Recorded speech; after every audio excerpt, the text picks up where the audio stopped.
Good morning students, defence services academy के online education platform पर मैं गणेश खड़ से आप सभी का हार्दिक स्वागत करता हूं। दोस्तों, रेनी सीजन जल्द ही शुरू हो रहा है और मैं आशा करता हूं कि ये डीएसए की ऑनलाइन एजुकेशन सिस्टम को आप घर बैठे बैठे एंजॉय करते रहे होंगे। दोस्तों, साथ ही साथ आपको ये भी ध्यान रखना है, ये एंजॉयमेंट के साथ आपको पूरी पढ़ाई ध्यान में रखनी है और उसका रिवीजन टाइम टू टाइम करना है। तो बने रहिए डिफेंस सर्विसेज एकेडमी के साथ ताकि आप आपके गोल तक पहुंच सके। दोस्तों, आज मैं पॉलिटिकल साइंस का वो सब्जेक्ट पढ़ा रहा हूं, वो टॉपिक पढ़ा रहा हूं जो हर एक भारतीय नागरिक के जिंदगी में अहम किरदार निभाता है। जी हां, फंडामेंटल राइट्स, मूलभूत अधिकार। दोस्तों, क्या होते हैं मूलभूत अधिकार? क्या ये हर एक व्यक्ति को प्राप्त होते हैं? ये अगर नहीं दिए जाए तो व्यक्ति के साथ क्या हो सकता है? ये सारी चीजों के, ये सारे सवालों के जवाब आज हमें जानना है। दोस्तों, अभी लॉकडाउन चल रहा है, आप घर के बाहर नहीं घूम सकते। अगर इसेंशियल सर्विसेज को छोड़ दिया जाए तो बाकी सारी दुकानें बंद ही है। इसका मतलब लॉकडाउन में जमावबंदी का नियम शुरू है आर्टिकल 144 के तहत। दोस्तों, क्या इस लॉकडाउन के तहत अगर आप बाहर जा नहीं सकते तो आपकी फ्रीडम पर कोई तो भी रेस्ट्रिक्शंस लगा रहा है? ठीक है, आप बाहर घूमने नहीं जा सकते। एक दुकानदार एक पर्टिकुलर समय के लिए अपनी दुकान खुली रख सकता है।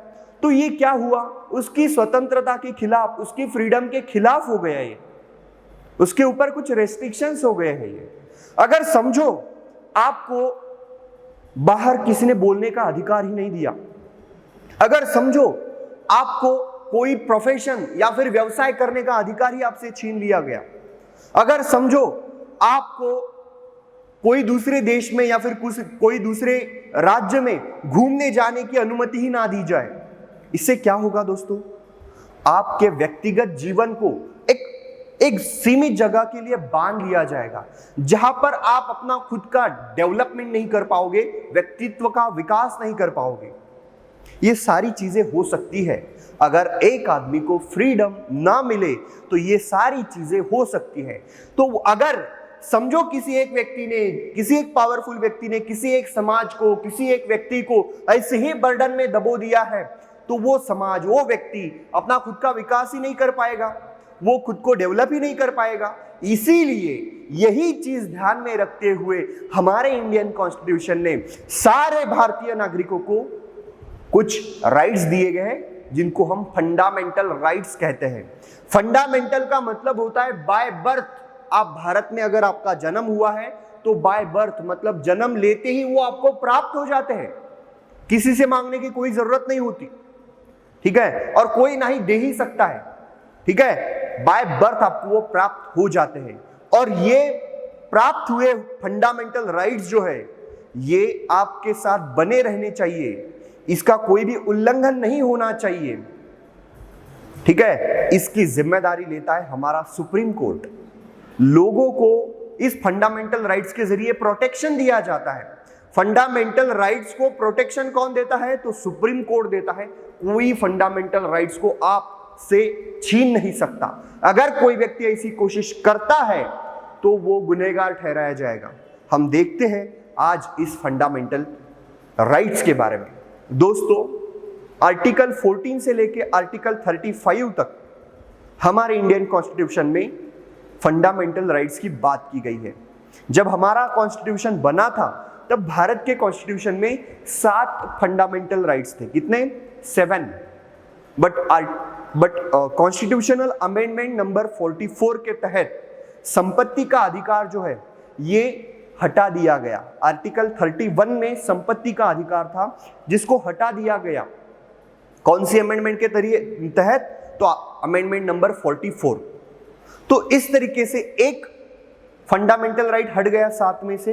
तो अभी इस सिचुएशन में, करंट सिचुएशन में हमारे कॉन्स्टिट्यूशन में सिर्फ 6 ही फंडामेंटल राइट्स हैं।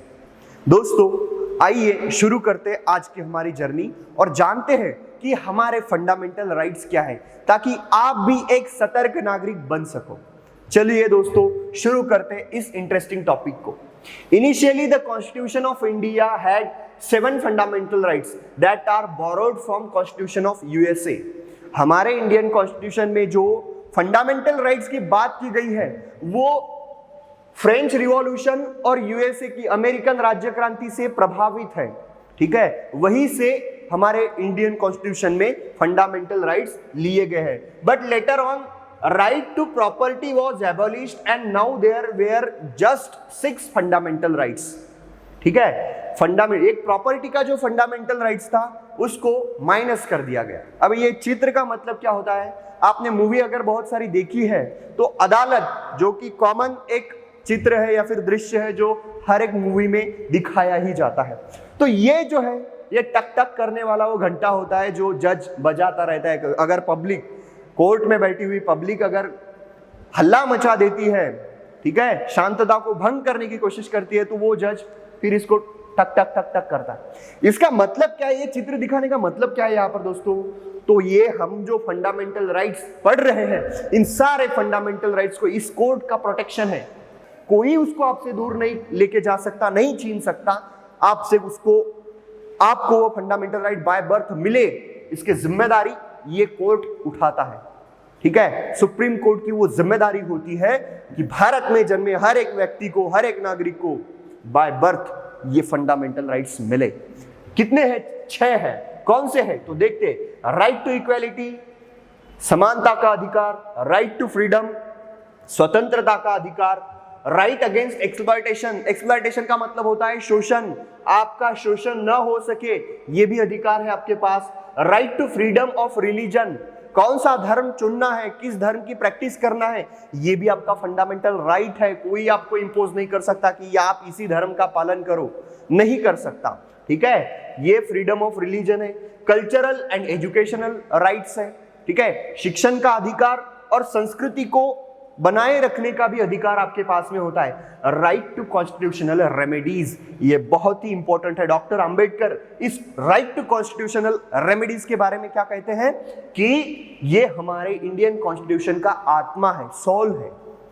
अभी इसके बारे में भी हमें जानना है कि क्या है ऐसा आत्मा जिसके बारे में डॉक्टर बाबा साहब अंबेडकर ऐसी बातें कर रहे हैं, तो इसको भी हम जानेंगे। अभी स्टेप बाय स्टेप हम एक एक पढ़ेंगे।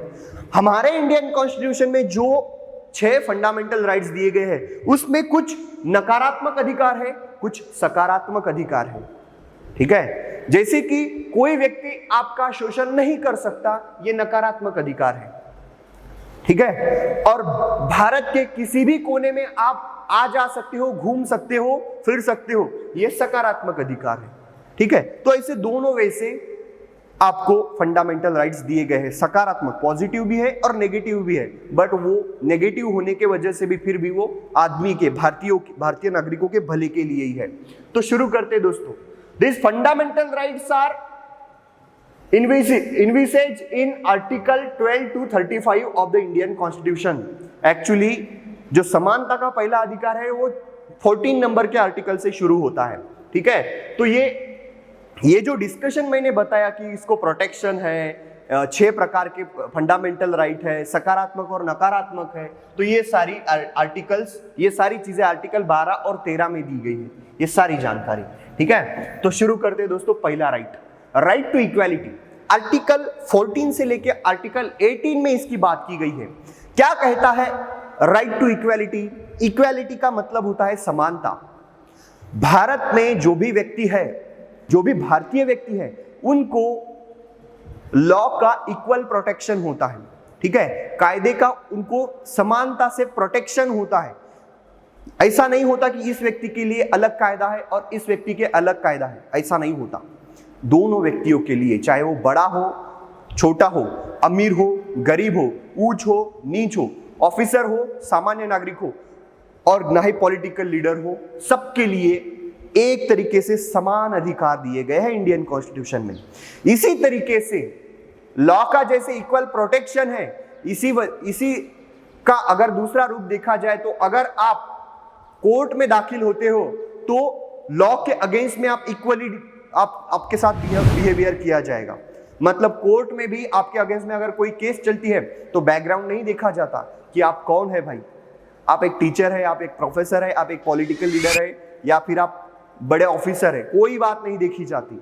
इसीलिए आपने बहुत सारी कोर्ट में अगर देखा है दृश्य, तो वहां पर न्याय देवता होती है, ठीक है, न्याय देवता होती है, जिसकी आंखों पर काले कलर की पट्टी बांध रखी होती है और हाथ में तराजू होता है और एक हाथ में तलवार होती है, ठीक है। वो देख नहीं सकती कि कौन है, परडे में कौन है वो नहीं देख सकती, बट वो न्याय करती है। और हाथ में तलवार का मतलब है कि यहाँ पर पनिशमेंट भी मिलेगी, कोई भी तरीके का बैकग्राउंड आपका नहीं देखा जाएगा लॉ के अगेंस्ट में। तो यही होता है हमारा इक्वालिटी, ठीक है, right to equality, we are equal, ठीक है, ये है हमारा इक्वालिटी का right. The equality before the law is guaranteed to all without regarding the race, colour और नेशनलिटी, ठीक है। आप भारत में हो तो आपकी नेशनलिटी, रेस और कलर कुछ देखा नहीं जाएगा, ठीक है। आपका वंश कौन सा है, आपका कलर कैसा है और आपका नागरिकत्व किस देश से आप बिलोंग करते हो, ये कोई चीज यहां पर नहीं देखी जाएगी। ये चीजें देखे बिना आपको न्याय मिलेगा। स्त्री हो या पुरुष हो, दोनों समान रहेंगे। देखो, पलड़ा दोनों के लिए सेम रहेगा। न्याय व्यवस्था टिकाए रखने के लिए न्याय व्यवस्था को मजबूत बनाना चाहिए। हर एक देश में न्याय व्यवस्था को मजबूत बनाना चाहिए ताकि लोगों को इजी और कम खर्चे में न्याय मिले। बट भारतीय कॉन्स्टिट्यूशन ये कहता है कि 100 बुरे आदमियों को, 100 गलत व्यक्तियों को छूट मिल जाए तो चलेगा, लेकिन एक बेगुनहगार को सजा नहीं मिलनी चाहिए।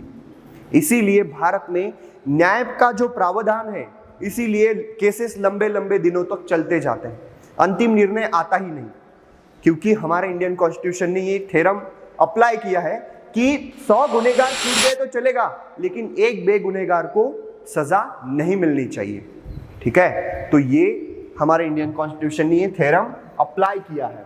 आर्टिकल 15 क्या कहता है? Non discrimination on grounds of religion, race, caste, sex और प्लेस ऑफ बर्थ। इस नाम की एक मूवी भी आई थी, शायद आप में से बहुत सारे लोगों ने देखी होगी, ठीक है। तो इस मूवी में भी यही दिखाया गया है कि डिस्क्रिमिनेशन कैसे होता है। भारत में आज भी बहुत सारे लोग डिस्क्रिमिनेशन का सामना करते हैं, बट ये ऐसे लोग होते हैं जिनको मालूम होता है, लेकिन फिर भी वो अन्याय सहन करते हैं। बहुत सारे ऐसे लोग हैं जिनको मालूम भी नहीं होता, और बहुत सारे ऐसे भी लोग हैं जिनको मालूम भी होता है, लेकिन फिर भी वो कुछ नहीं कर सकते, या तो फिर वो करना नहीं चाहते। देखो दोस्तों, मालूम होके भी कुछ न करना ये बहुत बड़ा गुनाह होता है। तो आपके अगेंस्ट में भी इस बेसिस पर अगर कहीं नॉन डिस्क्रिमिनेशन होता है, ठीक है, डिस्क्रिमिनेशन अगर आपके साथ होता है, तो आप इसके अगेंस्ट में आवाज उठा सकते हो।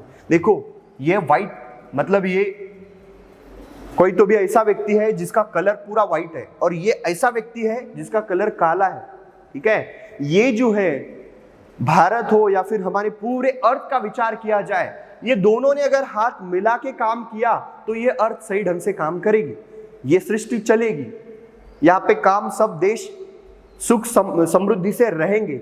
अदरवाइज ऐसे ही इसी आधार पर डिस्क्रिमिनेशन और झगड़े चलते रहेंगे तो अभी एटॉमिक बॉम्ब का जमाना है, बिल्कुल 2 दिन में पूरी पृथ्वी वैनिश हो सकती है, नामो निशान तक नहीं रहेगा। तो ये सारी चीजों के लिए देखो, हमारे भारत में एक बहुत अच्छी चीज है कि आप किसी भी बेसिस पर, यहाँ पे तरह तरह के जातियों के, तरह तरह के धर्म के, अलग अलग वेशभूषा परिधान करने वाले, अलग अलग भाषा बोलने वाले लोग होते हैं। तो ये जो सारे बैकग्राउंड्स हैं, ये बैकग्राउंड्स के ऊपर कोई उनके साथ में डिस्क्रिमिनेशन नहीं कर सकता। हाँ, वो व्यक्ति है, ये एक ही चीज उसको न्याय दिलाने के लिए काफी है, ठीक है, उसको फंडामेंटल राइट्स प्राप्त होंगे, आपके साथ कोई डिस्क्रिमिनेशन नहीं कर सकता। Article number 16, equality of opportunity in the public employment. अभी आप एनडीए की तैयारी कर रहे हो, बहुत सारे लोग यूपीएससी एमपीएससी के बारे में सोचते हैं। ये क्या है? गवर्नमेंट की जॉब है।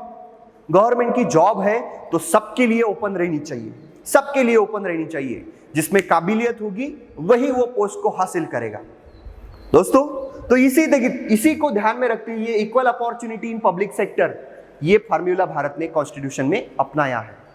जो भी पब्लिक एम्प्लॉयमेंट है, सरकारी नौकरियां है, वहां पर अगर आपको जाना है तो आपको कोई डिस्क्रिमिनेट नहीं कर सकता, किसी बेसिस पर डिस्क्रिमिनेशन नहीं होगा, भेदभाव नहीं होगा। आप अगर हाँ वहां पर जाने के लिए, वहां पर पोस्ट पोस्ट को हासिल करने के लिए कुछ क्वालिफिकेशन क्राइटेरिया है या तो फिर कोई एग्जामिनेशन है, तो उसको पास करना ही पड़ेगा, क्योंकि स्किल के बेसिस पर वो अगर जॉब होती है तो वो स्किल आप में है ये आपको साबित करना पड़ेगा, तभी जाके आपको वो जॉब मिलेगी। तो सभी चीजें आपके लिए अवेलेबल है, ओपन है, बट आप में वो स्किल और काबिलियत भी होनी चाहिए, कोई डिस्क्रिमिनेशन नहीं कर सकता, ठीक है। बट एक चीज यहां पर आपको देखनी है कि भारत में रिजर्वेशन दिया गया है कुछ कैटेगरीज को, ठीक है। तो कुछ कास्ट कैटेगरीज को रिजर्वेशन दिया गया है क्योंकि वो ऐसा समाज था जो सालों से पीड़ित था, पिछड़ा हुआ समाज था, ठीक है। तो वो समाज को आगे लाने के लिए, उनको अपॉर्चुनिटी देने के लिए कुछ सीट रिजर्व रखी जाती है। तो ये पार्लियामेंट ने लॉ बनाया है और जो सही है इसीलिए बनाया है और अभी भी चल रहा है, ठीक है। तो आप ये भी सोचते होंगे सर इक्वल अपॉर्चुनिटीज होती है तो ये रिजर्वेशन क्यों है, कुछ लोगों को कम फीस देनी पड़ती है, कुछ लोगों को इजीली नौकरियां मिल जाती है, तो ये तो डिस्क्रिमिनेशन हुआ। जी नहीं, ये डिस्क्रिमिनेशन नहीं है, डिस्क्रिमिनेशन खत्म करने के लिए रिजर्वेशन है, ये बात आपको ध्यान में रखनी है। ये अलग टॉपिक है, कभी हम पढ़ेंगे इसको, ठीक है। Article 16 state that no citizen shall on grounds only on religion, race, caste, sex, descent, place of birth and residence or any of them be eligible for or discriminate against in respect of any employment of office under the state। जो भी office, जो भी कार्यालय सरकारी government के अंदर में आता है, सरकारी ऑफिस है, सरकारी कचेरी है, तो वहां पर जो भी जॉब मिलेंगे उस जॉब में ये चीजें ध्यान में नहीं रखी जाएंगी, आपकी काबिलियत और स्किल देखी जाएगी, उसी बेसिस पर आपको डायरेक्टली अपॉइंट किया जाएगा उस ऑफिस में। अभी ये क्या कहता है, देखो, it's empowers parliament to make a law prescribing any requirement as to residence within that state और union territory prior to employment और अपॉइंटमेंट इन दैट स्टेट और यूनियन टेरिटरी। दोस्तों, यहां पर राज साहब ठाकरे का चित्र मैंने आपको दिखाया है, ठीक है, इसका कोई गलत मीनिंग मत निकालो। राज साहब ठाकरे ने हर बार बात करते रहते हैं कि महाराष्ट्र के नौजवान, ठीक है, बॉयज और गर्ल्स को महाराष्ट्र में जो भी नौकरियां उपलब्ध होती है उसमें महाराष्ट्र के व्यक्तियों को प्रायोरिटी होनी चाहिए, प्रधानता होनी चाहिए, सही कहना है उनका, ठीक है। ये हो सकता है, बट कब हो सकता है, ये तभी हो सकता है जब पार्लियामेंट लॉ बनाएगी, तब संसद लॉ बनाएगी, तब तक नहीं हो सकता। अगर झारखंड में कोई एम्प्लॉयमेंट अगर रिक्वायरमेंट है किसी चीज की, तो आप महाराष्ट्र में रहते हुए भी अप्लाई कर सकते हो और वहां पर जॉब के लिए जा सकते हो, कोई नहीं रोक सकता, ठीक है। बट अगर झारखंड सरकार चाहती है कि वो जो रिक्रूटमेंट है, जो भी पोस्ट खाली है, रिक्त पोस्ट है, उसको अगर भरना है तो सिर्फ उस पोस्ट के लिए झारखंड के ही व्यक्तियों का चुनाव होगा, झारखंड के ही व्यक्तियों को नियुक्त किया जाएगा। अगर झारखंड की सरकार ऐसी सोचती है तो झारखंड के सरकार पर यह निर्भर नहीं होता वो क्या सोचते, ये पार्लियामेंट डिसाइड करेगी कि वहां पर कौन से व्यक्तियों को जॉब दिया जाएगा। क्या वो वैकेंसीज पूरे भारत के लिए ओपन रहेगी या फिर उस पर्टिकुलर स्टेट के लिए ही ओपन रहेगी, ये निर्णय कौन लेता है, पार्लियामेंट लेता है, ठीक है। Article 17 abolishes untouchability and forbid its practice in any form। Untouchability को आप प्रैक्टिस नहीं कर सकते सार्वजनिक, या फिर अगर कोई सार्वजनिक होटल है, सार्वजनिक ठिकान है, तो वहां पर भी आपके साथ में कोई भेदभाव नहीं कर सकता, अस्पृश्यता का पालन नहीं कर सकता। यहां पर एक चीज यहां पर यह भी ध्यान रख लो कि कोई खासगी व्यक्ति का एक होटल है, एक व्यक्ति ने होटल खुलवाया है, ठीक है, पब्लिक के लिए उसने वो ओपन रखा है, तो अगर कोई व्यक्ति समझो फटे हुए कपड़े, अच्छा पॉलिश होटल है, बिल्कुल फर्निश होटल है, अगर कोई फटे कपड़े हैं उस व्यक्ति को, वो व्यक्ति अगर उस होटल में जाता है, पैसे पे करता है, कुछ खाना खाता है, तो वो सही रहेगा, उसको कोई नहीं रोक सकता, ठीक है। भले ही वो होटल किसी खासगी व्यक्ति की क्यों ना रहे, किसी एक व्यक्ति की संपत्ति क्यों ना रहे, लेकिन उसने वो पब्लिक के लिए ओपन किया है, तो वहां पर हर कोई व्यक्ति आ जा सकता है। अगर इस बेसिस पर आप गरीब है, आपके फटे कपड़े हैं, आप नहाए नहीं हो, अच्छे नहीं दिखते हो, आपका कलर काला है, इस बेसिस पर आपके साथ में कोई अगर डिस्क्रिमिनेशन करता है तो वो गुनहगार ठहराएगा, ठीक है। ये चित्र अभी साल ही में कुछ दिनों पहले वायरल हुआ था, डॉक्टर बाबा साहब आम्बेडकर है, ठीक है। नॉर्थ इंडिया में बहुत सारे ऐसे किस्से होते रहते हैं। नॉर्थ इंडिया की बात क्या, पूरे भारत में ऐसे किस्से अनटचेबिलिटी के होते रहते हैं। ये किस्सा, ये वायरल चित्र जो है, ये चित्र जब वायरल हुआ था, ये उसी चीज को ध्यान में रखा गया था कि एक बच्चा जो था मुसलमान कम्युनिटी से बिलोंग करता था, वो एक मंदिर में पानी पीने के लिए गया था, पानी पीने के लिए। तब जब उस मंदिर के प्रशासन के लोगों को मालूम पड़ा कि ये व्यक्ति मुसलमान है और पानी पीने के लिए मंदिर में आया है, तो उस व्यक्ति को बड़ी बड़ी बेरहमी से मारा गया, उसके साथ में उसको पीड़ित किया गया, ठीक है। लाठियों से उसको, लात घूसों से उसको मारा गया। और ये चित्र, वीडियो जो है, ये वीडियो शूटिंग की गई और वायरल की गई। तो ये चित्र उसके बाद में बहुत वायरल हुआ था कि यहाँ पे पानी पीने का संघर्ष बहुत पुराना है।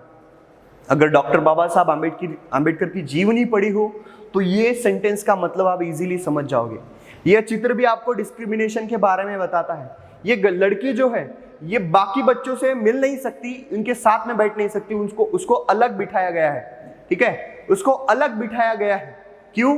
क्योंकि वो किसी दूसरी कास्ट से बिलोंग करती है, निचली जात से बिलोंग करती है, इसीलिए। ये डिस्क्रिमिनेशन भारत में आज भी होता है, बट ऐसा डिस्क्रिमिनेशन होता है तो इसके अगेंस्ट में आवाज उठाना आपका काम है। पढ़े लिखे हो, समझदार हो, आपको मालूम है कि ये गुनाह है, तो आप उसके अगेंस्ट में आवाज उठाओ। यही सुजान नागरिक की पहचान होती है। तो दोस्तों, आर्टिकल 17 के तहत आपको ये भी प्रोटेक्शन दिया जाता है। Thank you.